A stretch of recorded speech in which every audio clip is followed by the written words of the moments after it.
AMX Internacional, Ayoloco, crónica de una desaparición anunciada, la muerte de un glaciar. El mundo se aproxima a su sexta extinción y la vida como si nada. El hombre, el virus que mata al planeta.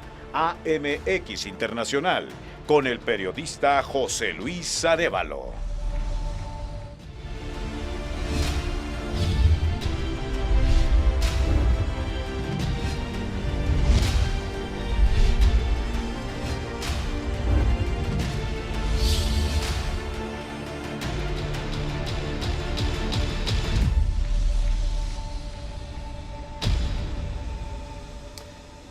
Hola, ¿cómo están? Muy buen día. Soy José Luis Arévalo y como siempre, bienvenidos a esto que es MX Internacional.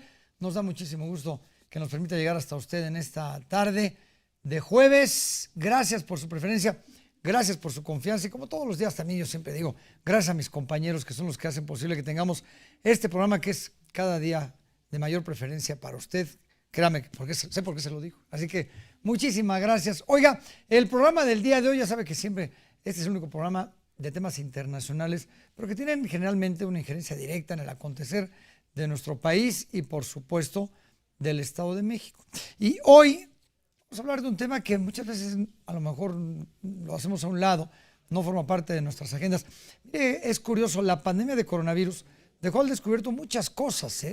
Por ejemplo, el tema de la violencia intrafamiliar, cómo se han incrementado los problemas de violencia en los hogares, la violencia con los niños, la falta de tecnología para que pueda haber un ciclo escolar completo porque muchas personas no tienen internet, pero algo muy importante y que es fundamental, la falta de agua.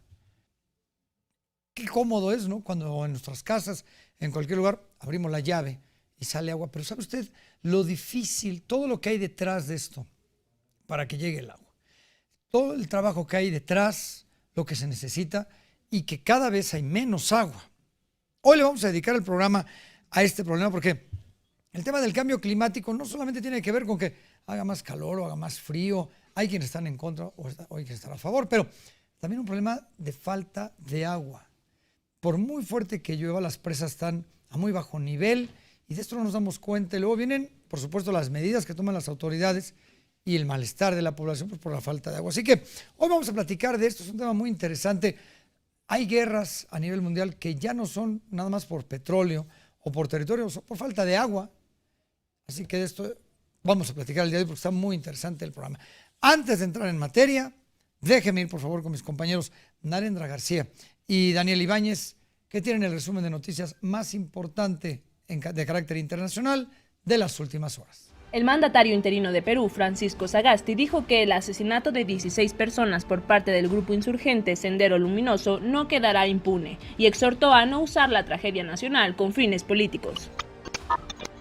En Argentina, Lara Arreguis, una joven estudiante de medicina veterinaria, murió por COVID-19 el viernes mientras esperaba ser atendida a las afueras de un hospital. La crisis de COVID-19 en la ciudad boliviana de Cochabamba está a punto de asemejarse a la del año pasado. Las 10 unidades de terapia intensiva están colapsadas y la demanda de oxígeno ha subido a más de un 300%. Al menos 19 regiones de la India elevaron a categoría de epidemia al hongo negro, una infección en ocasiones letal y de la que se ha detectado un número creciente de casos en pacientes de COVID-19. Este sábado hizo erupción el monte Nyiragongo, ubicado en la República Democrática del Congo. Al menos 8.000 personas huyeron de la ciudad en busca de refugio, hubo 15 fallecidos y más de un centenar de niños desaparecidos. Guillermo Lasso asumió la presidencia de Ecuador, prometió abrir el país al libre comercio mundial y recuperar el alma democrática. El Congreso local de Texas aprobó la aportación de armas de fuego sin licencia. El gobernador Greg Abbott dijo que firmará las medidas a pesar de las objeciones de los grupos policiales. China cumplió 4 meses desde que registró por última vez una muerte por COVID-19, informó la Comisión Nacional de Sanidad. Asimismo, anunció 13 nuevos positivos por el coronavirus. En junio se reunirán por primera vez el presidente de Estados Unidos, Joe Biden, con su homólogo ruso, Vladimir Putin. El encuentro se llevará a cabo en Suiza con temas de salud y seguridad. Una pareja originaria de India tomó un vuelo para poder llevar a cabo una ceremonia matrimonial y así evitar las restricciones por COVID decretadas en tierra. La tripulación de la empresa SpiceJet ya fue suspendida. Muchísimas gracias a mis compañeros. Ahí tiene usted este resumen de noticias internacionales. Y como lo hacemos siempre, ¿de qué hablan las redes? Esto de acuerdo al tema que vamos a tratar en nuestro programa. Y hemos encontrado varios memes muy curiosos que tienen que ver justamente con esto que vamos a platicar hoy, que es el cambio climático, que es de los problemas medioambientales. Ya le va el primero. Ya sabe usted, los políticos, ¿no? A ver, ahorita que va a entrar a cuadro el tema. Dice, el cambio climático es causado por dos cosas. La actividad humana.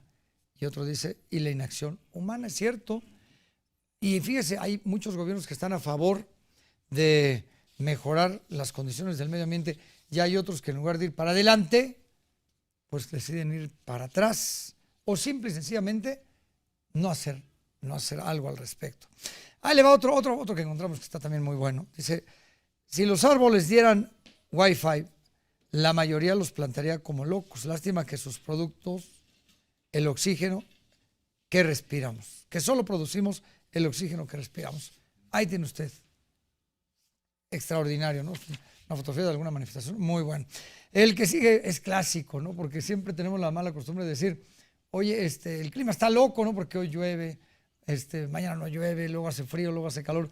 Y la frase típica, ¿no? Es de los abuelos, es que el clima está loco, y el chavito le dice, sí, claro, el clima, cuando tenemos una industria ahí terrible, la cantidad de emisiones que hay, la cantidad de gasolina que consumimos, de eso vamos a platicar el día de hoy, está muy bueno.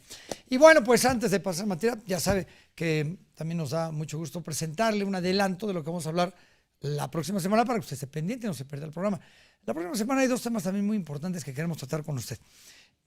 El tema de las remesas, que si bien es cierto, para las arcas del gobierno son muy prolíferas, ¿no? Y se sienten orgullosos los gobernantes porque recibimos mucho dinero de las remesas, cosa que no tendría que ser, porque fíjese, para que llegue mucha remesa significa que muchos mexicanos abandonan el país y lo abandonan por falta de oportunidades, etcétera. Pero, ¿qué produce este abandono?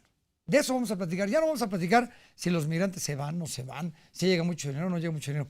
Hay pueblos enteros en algunas comunidades o en algunos estados de la República, por ejemplo, en Michoacán, donde se quedan las mujeres solas, los niños solos, porque los hombres se van a trabajar fuera.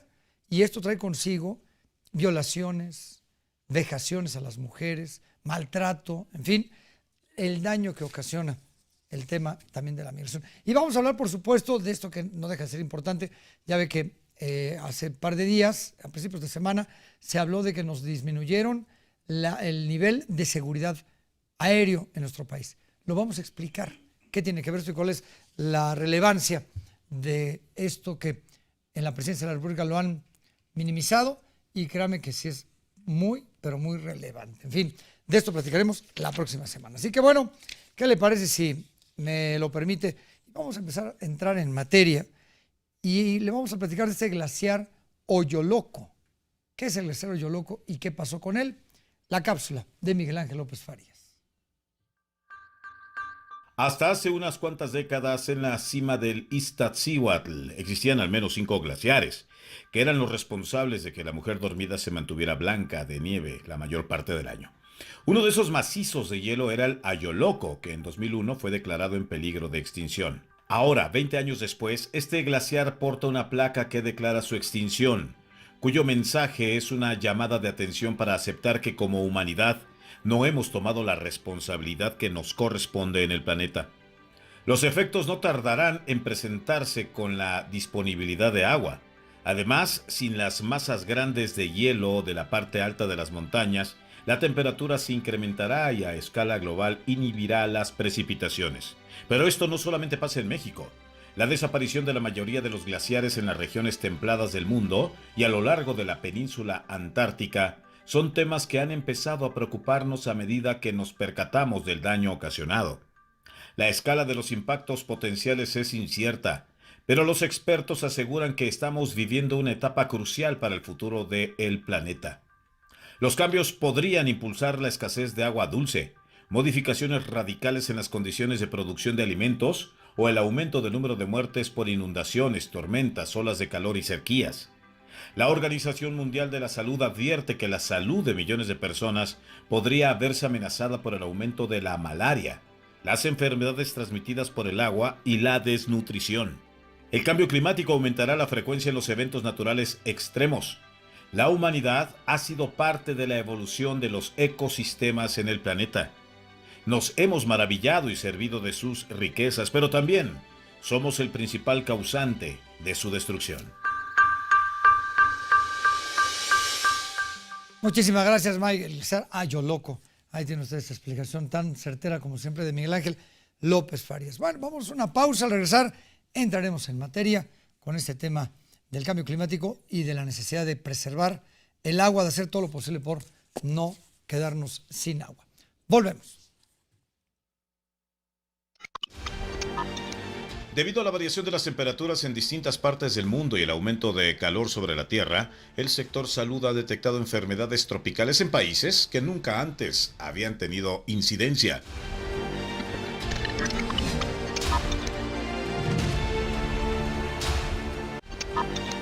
Se estima que cada persona gasta aproximadamente entre 95 y 195 litros de agua mientras se baña en un lapso de 5 minutos.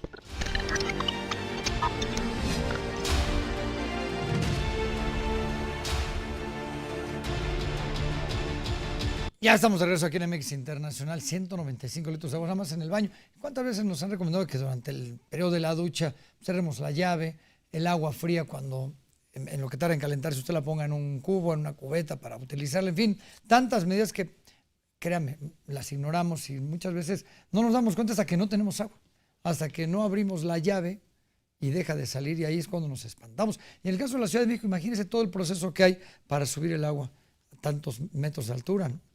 Un tema, créame, por demás relevante, y la Ciudad de México tiene graves problemas y va a tener peores problemas con la falta de agua. La estamos matando, nos estamos quedando sin agua. Miguel Ángel López Farías. Muchas gracias, querido Pepe. Efectivamente, nos hemos acostumbrado a esta imagen de un planeta azul en monografías, en estampas y en su mayoría un planeta rodeada de agua y que, insisto, nos ha acostumbrado a pensar que lo último que se va a acabar en la Tierra es ese líquido, esa franja azul. Y se trata de costumbrismo. Saber que abres la llave, como dices, Pepe, y tienes agua. Que puedes comprar una botella y pues, tomártela. Que puedes bañarte y todas estas páginas de lo común, de lo ordinario. Sin embargo, la historia es distinta. Esto, por supuesto, para quienes lo tienen. Pero para cientos de millones de seres humanos sencillamente es un sueño. Tener agua potable es una ilusión. El mundo está destinado a sufrir con mayor ferocidad los efectos del cambio climático, una ruta que ya no es suficiente explicar con gráficas o conferencias o documentales el cómo hemos adquirido un boleto sin retorno al desastre. Porque si de algo debemos estar seguros es que pagaremos muy caro el haber despreciado las señales de exterminio. Quedarnos sin agua no es una broma, son muchos los indicadores. Glaciares que dejan de existir, el aumento de la temperatura como respuesta de la naturaleza, pues son signos de una apocalipsis anunciada y el lento pero dramático mapa acuífero en ruta de extinción.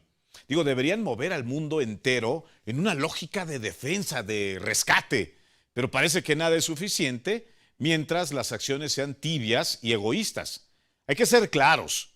Los seres humanos necesitamos agua potable para no morirnos. Agua, no tierra, agua, no petróleo. Agua para que el círculo de la alimentación se logre. Y de manera increíble, ese es el recurso que más desperdiciamos.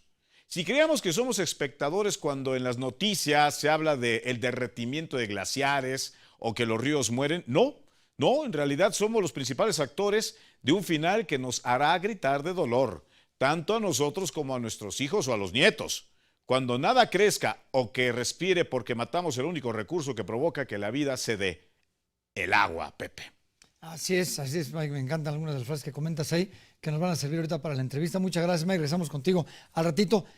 Me da muchísimo gusto, para mí es un honor para este programa que esté con nosotros el doctor Pedro Moctezuma Barragán. Él es investigador de la Universidad Autónoma Metropolitana, experto en temas justamente del medio ambiente. Doctor, qué gusto y le agradezco muchísimo este enlace. ¿Qué tal? Muy buenos días. Oiga, doctor, decía aquí Miguel Ángel algo muy importante. Necesitamos muchísima agua y es lo que más desperdiciamos, ¿no?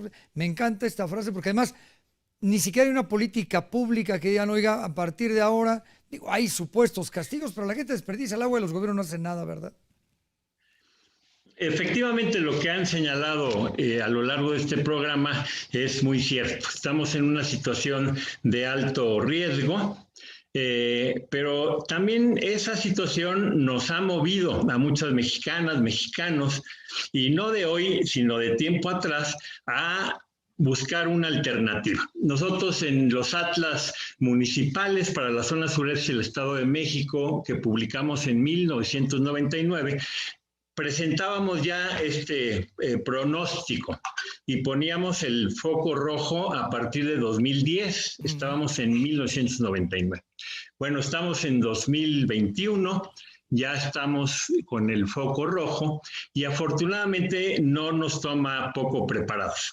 Hay que decir que no solo hay que ver un escenario de guerra por el agua, sino también uno de consensos por el agua. Ahorita hay mucha sensibilidad y organización para presentar alternativas. Todo esto está incluso ya acuerpado en un dictamen de Ley General de Aguas, que podría ser aprobado en un periodo extraordinario en la legislatura 64.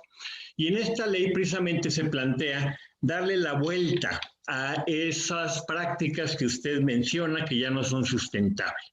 Traer agua de muy lejos para desecharla, muy lejos también. Traer agua de muy profundo que causa hundimientos diferenciales, que causa ruptura de tuberías, contaminación, para evitar el uso natural del agua. ¿Cuál es la forma del ciclo del agua en la que nos vamos a basar en el siglo XXI? Pues es captar el agua dentro de las propias cuencas. La cuenca de México es generosa en su ciclo de lluvias. En general, ahorita estamos en una situación anormalmente seca. Sí. Y sin embargo, tenemos ya los cálculos de cómo se puede equilibrar el manejo del agua sin tener que traerla desde tan lejos. Incluso el norponiente del Estado de México pues está subsidiando al resto del estado y a la propia Ciudad de México con muchos metros cúbicos. Y lo peor es que esta agua se usa, no se recicla, no se maneja dentro de la cuenca, sino que se expulsa. Estamos expulsando 800 millones de metros cúbicos de agua, mezclando agua de lluvia con aguas tratadas y terminan estos en el Golfo de México. Entonces, la Ley General de Aguas plantea que hagamos un manejo por cuencas, con participación de todos los sectores, porque también hay otra verdad. El desperdicio de agua a nivel doméstico, familiar, no es tan grave como el desperdicio que se da para la minería tóxica que contamina los cuerpos de agua, para el fracking que contamina los acuíferos. Oiga, doctor, perdón que lo interrumpa ahí. No es un problema, y no quiero justificarnos como mexicanos, pero es un problema exclusivo de México, porque también a nivel mundial hay guerras ya por un problema de agua. Yo me acuerdo, yo tuve la oportunidad de cubrir la guerra, fíjese, le hablo del año 2006 entre Líbano e Israel, y en la parte sur de Israel decían es que el problema es que aquí sí hay agua y por eso se lo pelean. Es un problema mundial, ¿verdad? Es un problema mundial que tiene que ver con este modo de producción que es muy extractivista, ¿sí? Y poco cuidadoso de los ciclos naturales, de los ciclos humanos. En Sudáfrica, por ejemplo, llegaron al día cero en Ciudad Cabo. Pero ahí es donde México podría dar el ejemplo de cómo le damos vuelta a una situación difícil. Claro. Y tenemos en todo el país buenas prácticas de rescate de manantiales, de rescate de canales, de limpieza de cuerpos de agua, y estas buenas prácticas empiezan a permear. Vamos a decir que hasta ayer no nos pelaban, éramos como buenos ejemplos para darle una brochada verde a la situación, pero actualmente ya los gobiernos y la sociedad se están dando cuenta que necesitan estas nuevas ideas que surgen de centros de investigación, universidades, muchas de las cuales están en el Estado de México. Nuestro Centro de Investigación para la Sustentabilidad está en Tlalmanalco, Estado de México, y desde ahí publicamos un libro, Repensar la Cuenca. Sí. autoría de Elena Burns, en donde se plantea cómo a 15 años se puede dar una alternativa a esta situación sin llegar al escenario tan grave que ustedes presentan y que es factible si nos quedamos mirando pasivos lo que la inercia nos trae. Oiga, esta pandemia nos ha dejado al descubierto muchas carencias que tenemos, aparte tecnología, pero ahora es vital el agua porque hay que lavarse las manos constantemente y si los niños regresan o cuando regresen a las escuelas necesitan agua. Y hay escuelas que no tienen agua. Entonces sí tenemos un problema también de infraestructura nacional para poder proveer a muchas escuelas de entrada de agua. Eso es cierto. Escuelas e incluso clínicas rurales que no tienen agua en plena pandemia de COVID.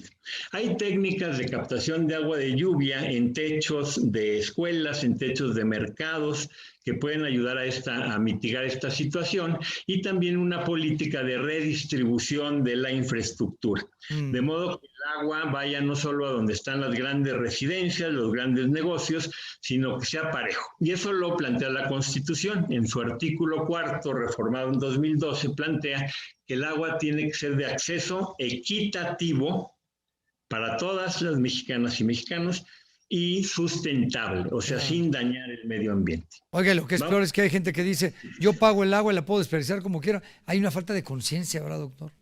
Sí, porque es un crimen desperdiciar el agua, ¿sí?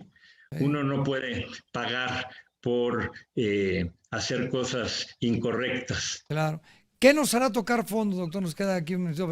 O no llegaremos a tocar fondo y la gente diga, bueno, ya tenemos una conciencia para el cuidado del agua. Yo siento que la humanidad es canija, que sí necesita tocar fondo, y me parece que en estos días estamos tocando fondo.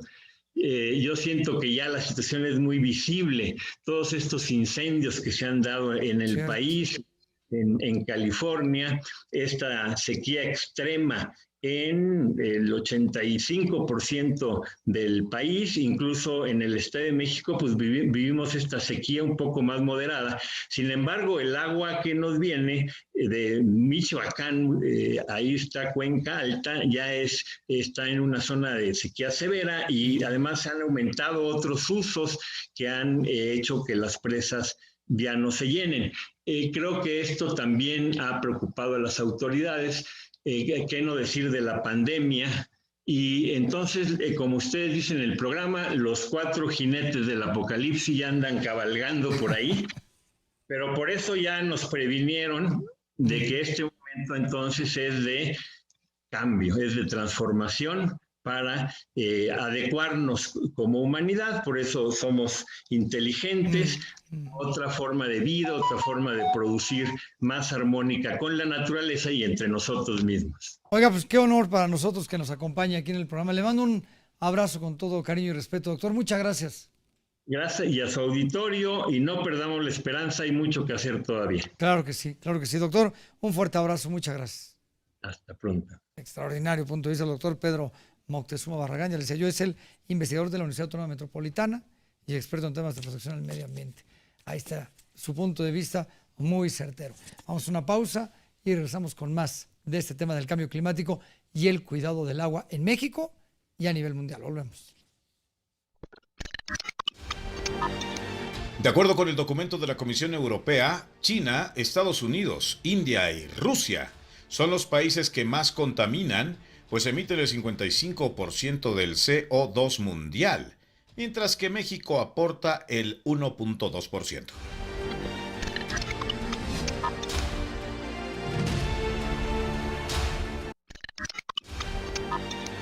Los glaciares son considerados como reservas de agua dulce. En invierno acumulan nieve y en verano se derriten, alimentando los cauces de agua. Son quienes mantienen un cierto equilibrio en años de sequías mundiales.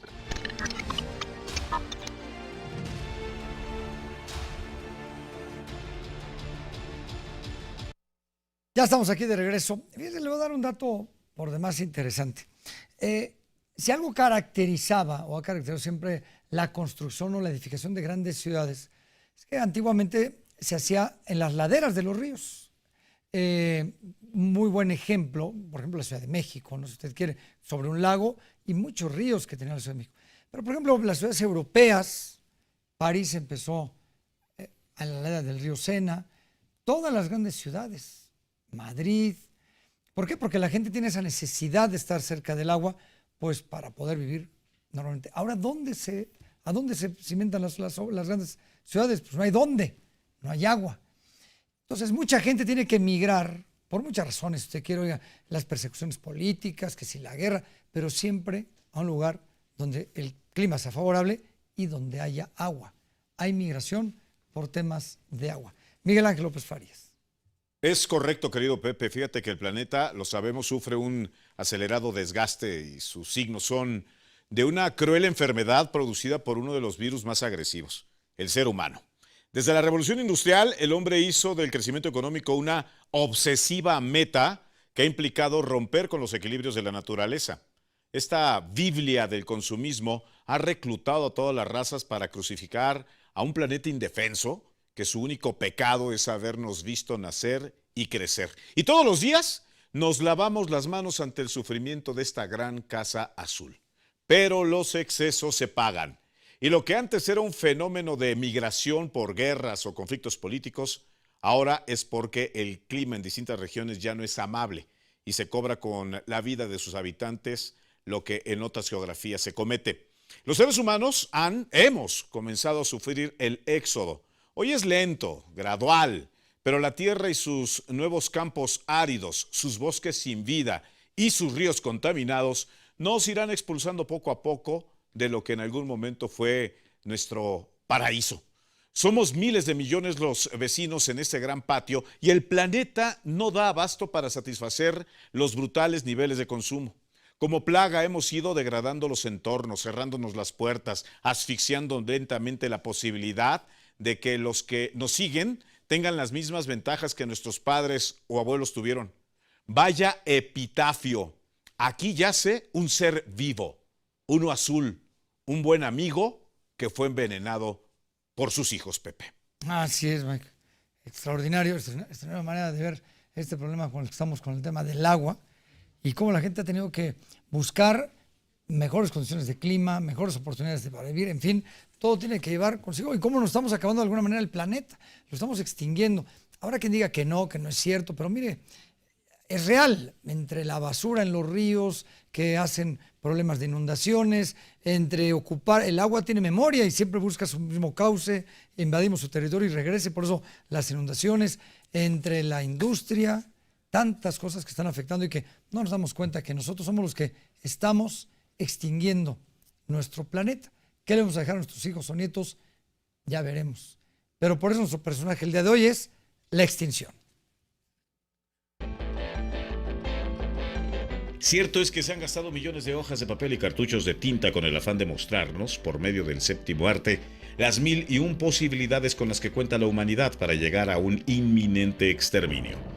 Zombies, invasiones alienígenas, meteoros que impactan la Tierra, guerras nucleares, hasta monstruos que salen de las profundidades. Sin embargo, a lo que realmente debemos temer es a la furia de la naturaleza. Durante miles de años los seres humanos hemos podido disfrutar de nuestro planeta azul. Si alguien es culpable de que nos vayamos quedando sin agua potable, sin árboles, sin flores y sin especies, somos nosotros mismos. En ocasiones creemos que la humanidad es el ser vivo más pensante, pero si lo ponemos en retrospectiva, hemos arrasado con todo, con millones de hogares. Ahora sí, si lo ponemos en prospectiva, somos el único animal que avanza por la mano propia hacia su extinción. La raza humana es lo más parecido a un virus. Matamos, crecemos y nos multiplicamos. La cadena alimenticia nos ha favorecido en múltiples ocasiones. El problema es que no hay nadie por encima de nosotros que controle nuestra sobrepoblación. Por el contrario, hacemos crecer las manchas urbanas hasta desplazar a quienes por excelencia eran los dueños del planeta. De manera histórica, el mundo se da a sí mismo respiros, reduciendo la población en cada pandemia que nos ha mandado. Pero al final, ¿cuál será nuestra realidad? ¿Utilizar tanques de oxígeno para poder caminar en medio de edificios? Porque al paso que vamos, la última flor que quedará en la tierra será la que llevemos puesta como prendedor. Muchísimas gracias, Mike. Pues ahí tiene usted el personaje del día de hoy, la extinción como tal, ¿no? Bueno, pues para nosotros es un gusto. Nos sentimos muy honrados que nos acompañe también el doctor Juan Manuel Núñez. Él es académico de la Universidad Iberoamericana e investigador del Centro Transdisciplinar Universitario para la Sustentabilidad. Doctor, qué gusto que esté con nosotros. Muchísimas gracias. José Luis, muchas gracias por la invitación. Oiga, decía yo hace un momentito que antiguamente las grandes ciudades se edificaban, o sea, en las laderas de los ríos principalmente, ¿no? Y hay muchos ejemplos, incluyendo la Ciudad de México. ¿Hacia dónde va la gente ahora cuando tienen que emigrar por temas de cualquier razón? ¿Dónde pueden edificar si ya no hay ríos, ya no hay agua? ¿De qué manera tienen que construirse estas ciudades, por pequeñas o grandes que sean? Creo que es una gran pregunta y una gran reflexión, porque lo que lleva, digamos, a lo que lleva esa reflexión de por qué históricamente los asentamientos humanos están ligados al agua, tiene que ver un poco con la importancia del líquido y con el tipo de actividades que normalmente se desarrollan para, digamos, generar riqueza, alimentarse, incluso relacionarse, ¿no? Entonces, hay una relación muy importante entre las ciudades y las actividades humanas que se llevan a cabo, ¿no? Es decir, en principio, el problema que tenemos ahora de falta de agua, ¿no? Pues origina que esas ciudades, esos elementos que originalmente estaban en sitios donde tenían agua, ¿no? Pues ahora se vean forzados a migrar a otros sitios en búsqueda de ese líquido. Y por ejemplo, en el caso de la Ciudad de México, de toda esta parte de la capital, subir el agua a tantos metros crea una gran dificultad, ¿no? Entonces, ¿qué va a pasar con nosotros? Tendremos que ir acostumbrando a tener poca agua. Habrá políticas públicas que permitan que llegue más agua, y no hablo solamente de la Ciudad de México, hay grandes urbes a nivel mundial que padecen de esto, ¿no? Sí, creo que, digamos que vamos a empezar a ver de aquí a los siguientes años, entre 2030 y 2050, probablemente esto que tú mencionas, es decir, políticas cada vez más restrictivas de uso de agua, es decir, racionar el agua, sí cosas que tienen que ver con nuevas tecnologías, estas ideas de cosechar nuestra propia agua, de aumentar la capacidad de reciclarla, de reutilizarla, pero yo creo que al final de los mediados de este siglo empezaremos a ver políticas más intensas que tendrán que ver con, primero, antes yo creo que racionar el agua, tendremos políticas de incremento del valor del agua, que probablemente no sea un asunto menor, ¿no? Es decir, el agua en México y en general en el mundo es muy económica por la distribución. Y eso hace que, pues en efecto, tengamos problemas de distribución. Todo el mundo sabemos de los problemas que tiene nuestra red de distribución de agua en la ciudad, y bueno, eso es porque el agua en realidad es muy barata, digamos. Entonces, yo creo que antes de las restricciones muy intensas, veremos más bien políticas de incremento del agua y los costos políticos que ello tenga. Porque además la compra de una pipa generalmente pues no es ni siquiera muy cara, ¿no? Y además, ahorita que decía doctor, el tema de la política, digo, estamos en plena época electoral, yo no he escuchado a ningún candidato de ningún lugar, y creo que no, ese programa es internacional, pero hablando del tema de México o hablando de otros lugares, tampoco escuché nunca a Biden hablando del tema del agua, ¿no? En su campaña, ni en México ni en el mundo, como que no es un tema relevante cuando tendría que serlo por la importancia que tiene el agua, ¿no?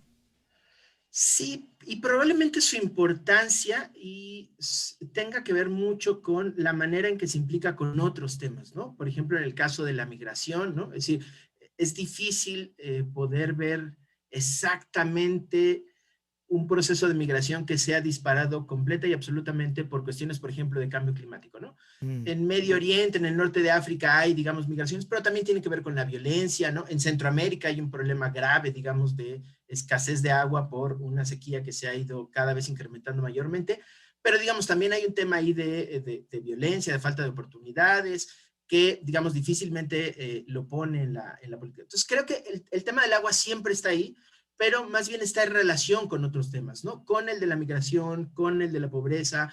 Ahora, por ejemplo, que estamos hablando de regresar a las escuelas, ¿no? Pues que las escuelas tengan disponibilidad de agua, ¿no? Es decir, el agua siempre está como un tema vital, pero no necesariamente siempre aparece como un tema solo. Y yo creo que abordarlo en estas, digamos, relaciones con otras problemáticas es quizá lo más importante, porque tal cual no vamos a resolver el problema del agua si antes no resolvemos otros muchos problemas. Decía yo hace un momentito en la entrevista anterior, también me permito preguntarle a usted, y lo mencionaba usted con el tema de la pandemia, pareciera que con la vacunación ya resolvemos la necesidad de que los niños regresen a las aulas, ¿no? Y tenemos, y es la misma pregunta que hice en la entrevista anterior, y me permito hacérsela a usted para conocer su punto de vista, un grave problema es que hay muchas escuelas que no tienen agua y entonces la vacuna no es lo que va a resolver el nivel de contagios, ¿no? Se necesita agua y creo que tampoco se está trabajando en eso. Sí, tenemos un déficit de infraestructura escolar grande, grande en el sentido de varias, digamos, escuelas, como tú decías, no tienen infraestructura adecuada de agua o no tienen una infraestructura de sanitarios adecuado, ¿no? Es decir, un poco el agua en relación a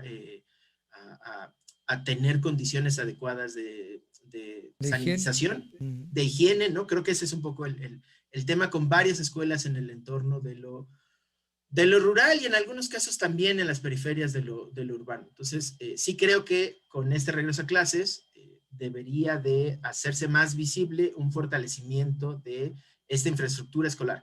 En el tema del agua, en el tema de ventilación, en el tema de espacios adecuados, es decir, no solamente es el agua otra vez como un tema, ¿no? En este caso sería la infraestructura escolar, ¿no? En donde el agua es un tema importante para la higiene. Pues doctor, no sabe qué gusto nos da que ha estado con nosotros. Le mando un muy fuerte abrazo. Muchísimas gracias por este enlace.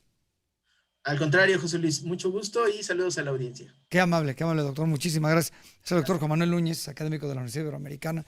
Bueno, pues ahí tiene el tema de la sustentabilidad, lo importante que es el agua, y de ahí el motivo de este programa para que hagamos mayor conciencia, de algo que necesitamos ahorita todos los días, constantemente. ¿Cuántas veces, lo dejo yo aquí sobre la mesa antes de irme a corte, cuántas veces se lava usted las manos ahorita y cuántas veces se las lavaba antes de la pandemia? Oye, que tengo gel antibacterial, sí, pero hay que estárselas lavando constantemente. Corte, volvemos.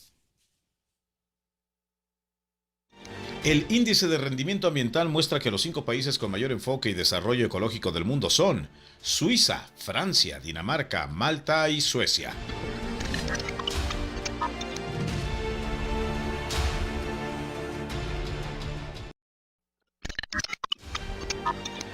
La ONU estima que el 70% de la huella hídrica a nivel mundial está vinculada a la producción de alimentos. Por ejemplo, para producir 1 kilo de arroz se ocupan 5,000 litros de agua y para 1 kilo de carne se necesitan 15,400 litros.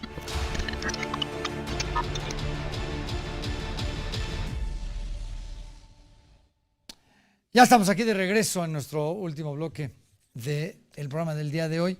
Y decía yo hace un momentito, ¿qué le estamos dejando a nuestros hijos, a nuestros nietos, a nuestras futuras generaciones? ¿Qué planeta le estamos dejando?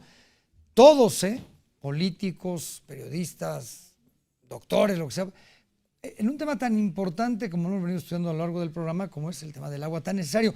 Decía ahorita la introducción de mi compañero Miguel Ángel López Farías, la cantidad de agua que se necesita para simplemente el cultivo del arroz. Simplemente, ¿no? Entonces, imagínese usted la necesidad que tenemos de que haya agua por todos lados. ¿Qué va a pasar con las futuras generaciones? Miguel Ángel López Farías. Pues un escenario de terror, querido Pepe, porque las generaciones que van de salida serán recordadas como las que sentenciaron a los más jóvenes a vivir en un mundo agotado en sus recursos. Las voces de luchadores por el medio ambiente como Greta Thunberg o las miles de activistas no pertenecen a un grupo de moda. Sus mensajes no pueden ser encasillados con el hashtag que marca tendencia. Los niños y niñas de este planeta reclaman con toda la razón el terrible planeta, el mundo que les estamos dejando. Uno que les obligará a sostener guerras por el último barril de agua potable, o que les obligará a migrar de sus naciones buscando qué comer, alimentos. O el creciente drama de la supervivencia gracias a que los desastres naturales son cada vez más violentos. Más del 90% de los científicos en el mundo advierten que el cambio climático no solo es una realidad, sino que sus consecuencias pondrán al borde de la extinción a la gran mayoría de los seres vivos que conocemos, incluyéndonos, por supuesto. La raza humana ha demostrado una enorme creatividad para emplear el mal, para matar o hacer sufrir a los demás. Las guerras en todas sus variantes retratan las torceduras del autoproclamado ser humano. Pero ese daño ha sido dirigido a nuestra misma especie. Pero en el caso de la naturaleza el mensaje es uno. Estamos asesinando la única casa que poseemos, la que dará sustento y vida tanto a buenos como a malos, como si de una guerra en contra del planeta se tratara. Los que se han dado cuenta de esto son los más jóvenes, los chavos, muchos estudiantes y jóvenes que están reaccionando de manera mucho más consciente, solo que el tiempo nos gana y seguimos dilapidando nuestros recursos mientras el epitafio se escribe. Aquí yace un planeta, lo decíamos, que se cansó de perdonarnos, extinto en manos del supuesto ser más evolucionado. Vaya paradoja, el hombre. Gracias, Pepe. Muchas gracias a ti, Mike. Por supuesto, como siempre, muchas gracias. Extraordinarios sus picotazos en todos los temas que tratamos aquí en el programa. Muchas gracias, Mike. Por supuesto, la próxima semana trataremos más temas contigo. Oiga, pues, ¿qué se está haciendo en México? ¿Cómo está la situación en México a nivel mundial? Ya hablamos de los problemas que esto puede ocasionar, pero ¿qué se está haciendo en la búsqueda de resolverlos? Le agradecemos mucho que esté con nosotros Natalí Seguín Tobar, coordinadora general de la Red Mexicana de Acción por el Agua. Natalí, muchísimas gracias, muy buen día y gracias por estar con nosotros. Muchas gracias por la invitación. Natalí, antes de ver a las acciones, no sé si nos puedes dar una radiografía de en qué estado estamos, tanto a nivel mundial, creo que es importante para tenerlo como un paralelo de lo que pasa con México, como cómo estamos en México. Creo que es muy importante qué pasa a nivel mundial y qué pasa en México con el tema del agua. Bueno, me parece que a nivel mundial, lo que vivimos en México es un reflejo de lo que se vive a nivel mundial, en el sentido de que estamos con una disponibilidad de agua cada vez menor, lo cual pues genera, digamos, una competencia mayor entre los distintos usos del agua.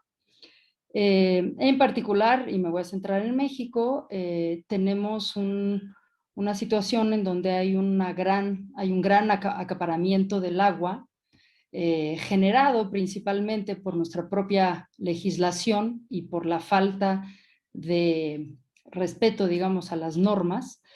Se ha generado una gran concentración y acaparamiento de agua, por un lado, ¿no? Tenemos 3.304 grandes usuarios privados, ¿no?, a los que la Comisión Nacional del Agua ha otorgado concesiones para extraer aproximadamente 1 millón de metros cúbicos o más al año, ¿no? Entonces tenemos una gran concentración y acaparamiento del agua por un lado, y por el otro lado tenemos una contaminación del agua extremadamente grave por una falta de cumplimiento de la normativa que genera una contaminación muy grave en todos nuestros cuerpos de agua, entendiendo como ríos, lagos, lagunas, zonas costeras, ¿no? Porque se ha tomado todos estos cuerpos de agua como el punto para verter el agua, pero con grados graves de contaminación.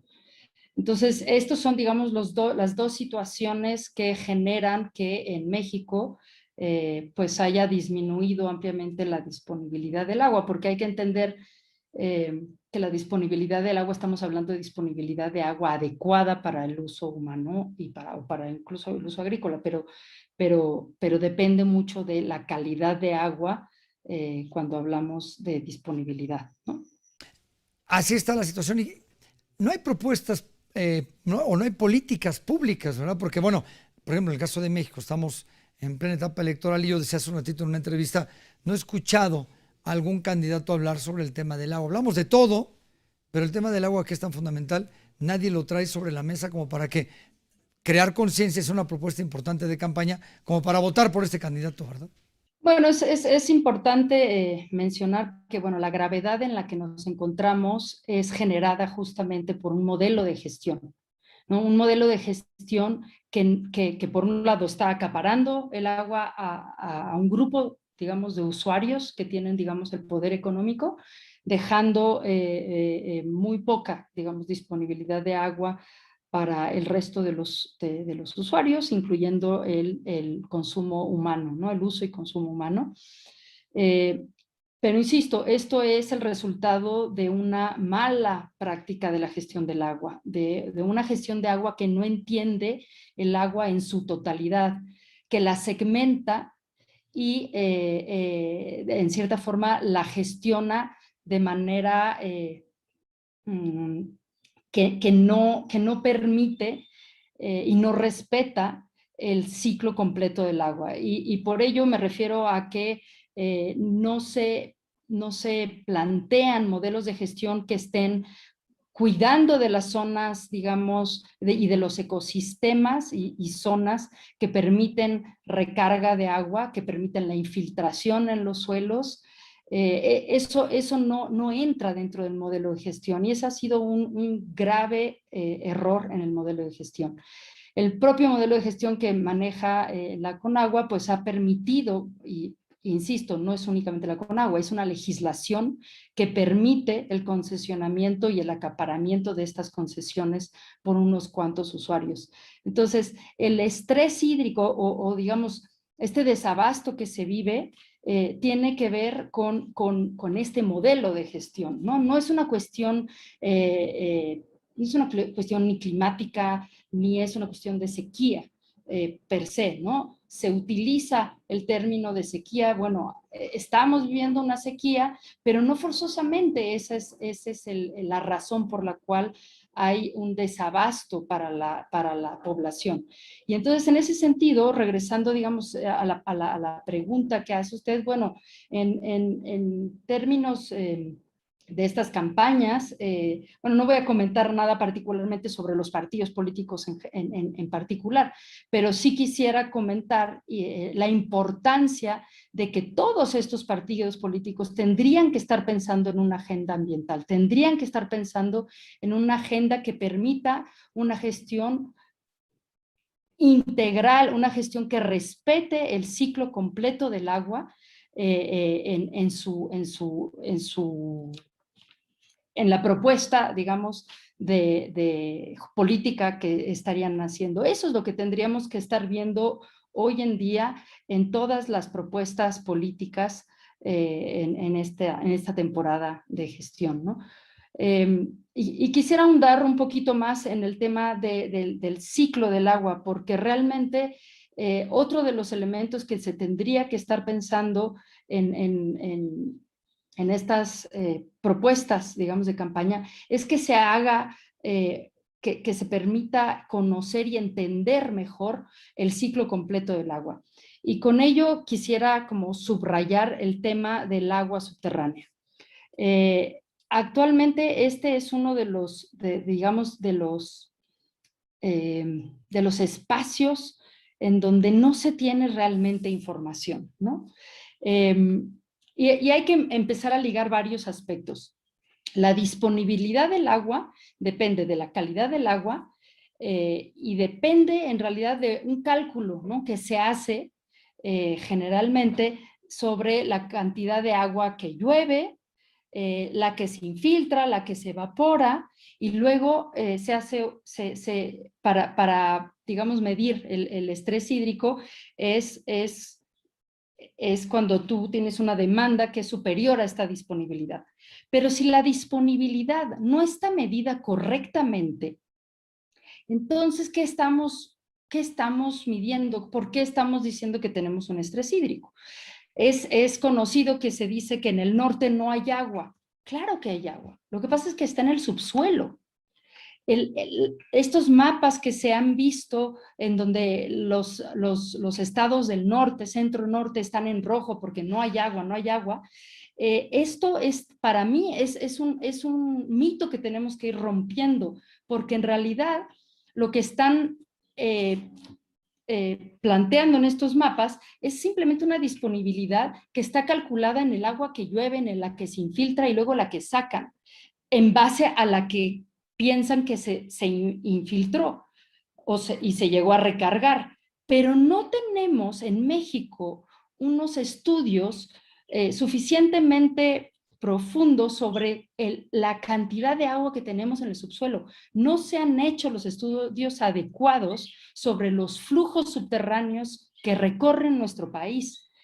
Y es ahí donde creo que también desde un punto de vista de campañas y de propuestas políticas se tendría que invertir muchísimo más fondos en tener los estudios adecuados de las zonas de recarga del agua y de las zonas de descarga del agua y de todas las zonas de tránsito, y conocer los volúmenes de agua que tenemos en el subsuelo. No es gratuito que se vienen unas empresas altas consumidoras de agua a instalarse justo en la frontera norte, como si no, o sea, en zonas donde nos dicen que no hay agua. Claro que hay agua. Hay una cervecera en la cual sabemos, la Constellation Brands, que se vino a instalar justo en lo que es el delta del río Colorado, el cual ya no se ve por arriba, pero el agua sigue pasando por abajo. Por último, Natalie, al paso que vamos, si no tomamos en cuenta esto que tú nos has comentado, estas acciones que hay que tomar, el estado en el que nos encontramos, ¿a qué nos enfrentamos? ¿Qué va a pasar con nuestras futuras generaciones en el tema del agua? Bueno, lo que van a enfrentar las futuras generaciones depende mucho de lo que hagamos nosotros hoy en nuestro cotidiano, ¿no? Y en ese sentido es importante que como ciudadanos nos informemos y no nos vayamos con cualquier manifestación mediática que nos intente asustar sobre la situación del agua, y en vez de asustarnos, mejor informémonos, mejor leamos, mejor investiguemos cómo funciona realmente el ciclo del agua, entender, comprender verdaderamente cómo funciona el agua, para entonces realmente tomar las decisiones adecuadas en caso de que seamos tomadores de decisiones o en caso de que seamos ciudadanos, hacer las presiones adecuadas e informadas para que transitemos a un modelo de gestión sostenible que permita que las futuras generaciones sigan teniendo agua. Porque en realidad, bueno, ¿qué se enfrentan? Pues se enfrentan a la falta de acción por parte de las generaciones presentes, ¿no? Entonces, las generaciones futuras, yo no soy pesimista, no quiero ser pesimista, pero depende de lo que hagamos hoy que se va a ver mañana. Entonces, depende de lo que hagamos nosotros y nosotras, va a ser lo que las generaciones futuras van a tener en su horizonte. Entonces, nada, pues las generaciones futuras dependen de nuestra capacidad de acción y de cambiar nuestra forma de consumo. Creo yo, y ya con esto cierro, que, bueno, nuestra huella hídrica, que es decir, toda el agua que utilizamos, no nada más la que bebemos y la que usamos para asearnos, esa es la fracción menor de la que usamos, pero el agua que consumimos en todos nuestros productos, en los celulares, en las computadoras, en la ropa, en absolutamente todo, en lo que comemos, todo tiene una huella hídrica, todo tiene un volumen de agua que ha sido necesario para su producción. Y en ese sentido, tenemos como sociedad que disminuir la cantidad de consumo y de consumo en general, porque eso también va a permitir reducir una huella. Eso por un lado, eso desde el lado de los ciudadanos. A nivel industrial tienen que forzosamente reducir el consumo y sobre todo el uso de químicos y tóxicos en todas sus líneas de producción para que el agua que se usa pueda ser reusada.